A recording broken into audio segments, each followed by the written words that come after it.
इस क्वेश्चन में कह रहा है 2/3 of a number is less than the original number. जो 2/3 है नंबर का वो कम है किससे? उसके ओरिजिनल नंबर से, जो नंबर था उससे, बाय 10, 10 से कम है। तो हमें ओरिजिनल नंबर निकालना है। तो हमें ओरिजिनल नंबर नहीं पता है तो लेट कर लेंगे, let the original number B, original number B X, X है ओरिजिनल नंबर।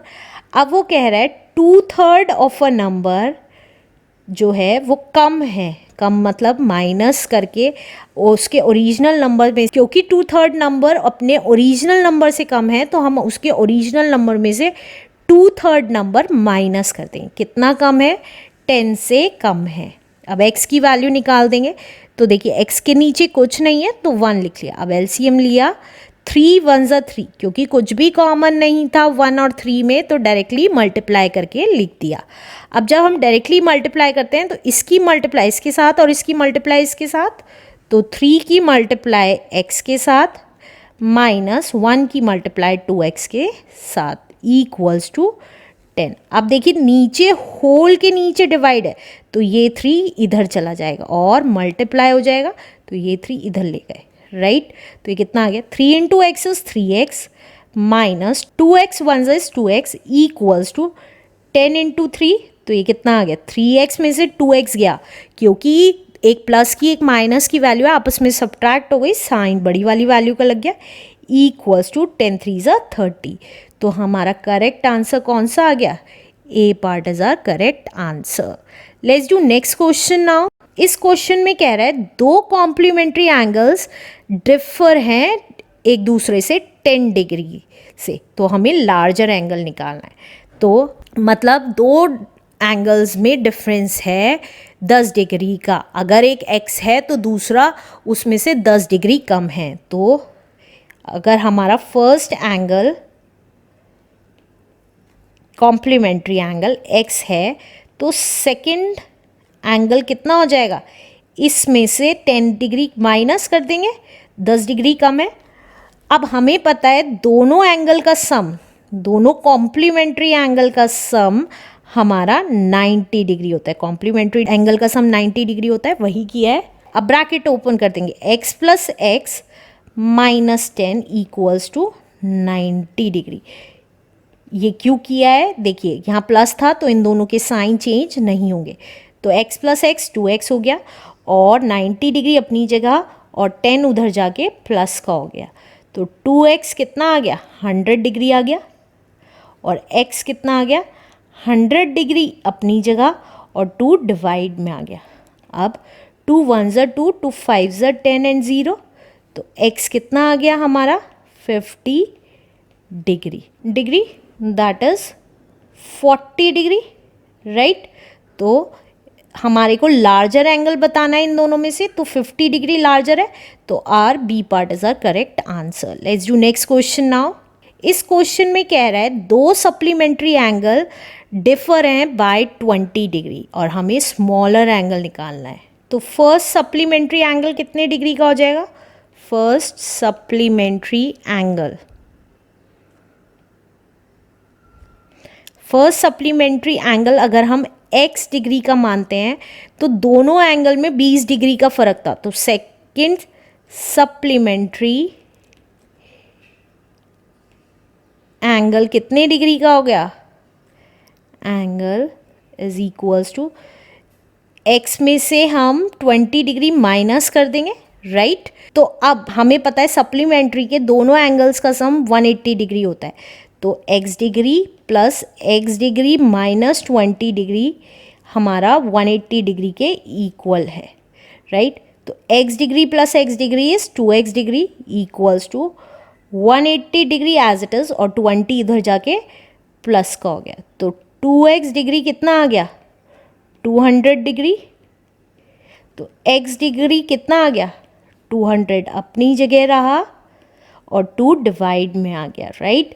अब जो कैंसिल होता है उसको कैंसिल कर देंगे, 2 1 ज़ा 2, 2 इंटू 100 इज 200, तो x कितना आ गया? 100 डिग्री आ गया। तो फर्स्ट एंगल अगर हमारा 100 डिग्री का है, 100 डिग्री का है तो सेकेंड एंगल कितने डिग्री का हो जाएगा? सेकेंड एंगल दैट इज़ 100 में से हमारा 20 डिग्री कम हो जाएगा, दैट मीन्स 80 डिग्री का हो जाएगा, और हमें स्मॉलर एंगल बताना है, तो that's why our B part is correct answer. Let's do next question now. इस क्वेश्चन में कह रहा है the ages of A and B are in the ratio 5:3।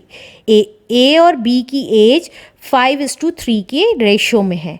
After 6 year, 6 साल बाद, their age will be in the ratio of 7:5। 6 साल बाद उनकी एजेस की रेशियो 7:5 हो जाएगी। हमें प्रेजेंट एज ऑफ ए निकालनी है कि आज की डेट में प्रेजेंट एज कितनी होगी। तो लेट कर लेते हैं, लेट ए की प्रेजेंट एज जो हमें रेशियो में दे रखी है, देखिए ये दे रखी प्रेजेंट एज 5:3, तो पहले हमारी ए लिखा है तो पहले वाली रेशियो ए की है तो वो हो गई 5x, और बी की प्रेजेंट एज, बीस प्रेजेंट एज हो गई हमारी 3x, राइट। और आफ्टर 6 ईयर्स कह रहा है तो आफ्टर 6 ईयर्स, अगर आज किसी की एज 10 साल है तो 6 साल बाद 16 साल का होगा वो बंदा, तो ए की एज कितनी आ जाएगी? आज की एज में 6 साल बढ़ जाएंगे। इसी तरीके से बी की एज कितनी आ जाएगी? आज की एज में 6 साल बढ़ जाएंगे। अब वो कह रहे हैं 6 साल बाद इनकी रेशियो 7:5 हो जाएगी, तो रेशियो में लिख लेते हैं। ऊपर ए की ही रेशियो आएगी क्योंकि पहले क्वेश्चन में हर जगह ए की वैल्यू दे रखी है। देखिए ए की ही रेशियो थी ये, क्योंकि पहले ए की, तो अब जो ये रेशियो है उसमें भी ऊपर वाली ए की ही है, तो ऊपर ए की वैल्यू लिखेंगे 6 साल बाद की। अब उनकी रेशियो कितनी आ गई है? 7:5 आ गई है। अब इसको सॉल्व कर लेंगे तो देखिए ये पूरा होल अपॉन में है। जब ये होल पूरा अपॉन में होती है वैल्यू तो ये उधर चली जाएगी और ये उधर चला जाएगा। तो 5 की मल्टीप्लाई 5x + 6 में इक्वल्स टू 7 की मल्टीप्लाई 3x + 6 में। अब ब्रैकेट ओपन कर लेते हैं तो देखिए 5 5 ज़ा 25x प्लस 5 6 ज़ा 30 इक्वल्स टू 7 3 ज़ा 21x प्लस 7 6 ज़ा 42। अब x की टर्म्स एक side, minus 21x equals to 42 अपनी जगह और 30 उधर जाके माइनस का हो गया, तो ये कितना आ गया? 4x equals to 12। तो x की वैल्यू कितनी आ गई? 12 अपनी जगह, 4 डिवाइड में आ गया, 4 1 ज़ा 4, 4 3 ज़ा 12, तो ये कितने आ गई x की वैल्यू? 3। अब हमें a की प्रेजेंट एज निकालनी है, एज प्रेजेंट एज। तो देखिए a की प्रेजेंट एज हमने कितनी मानी थी? देखिए a की प्रेजेंट एज 5x मानी थी, तो 5x की वैल्यू निकाल देंगे, तो ये आ गई 5x, that means 5 × 3 that is 15 years, right. तो हमारा करेक्ट आंसर कौन सा हुआ? C part is our correct answer. Let's do next question now. इस क्वेश्चन में कह रहा है a number when multiplied by 5, अगर किसी नंबर को 5 से मल्टीप्लाई करते हैं, इज इंक्रीज्ड बाय 80, और वही नंबर 80 से इंक्रीज हो जाता है, तो हमें वो नंबर निकालना है। तो नंबर नहीं पता है तो हम लेट कर लेते हैं, लेट द नंबर बी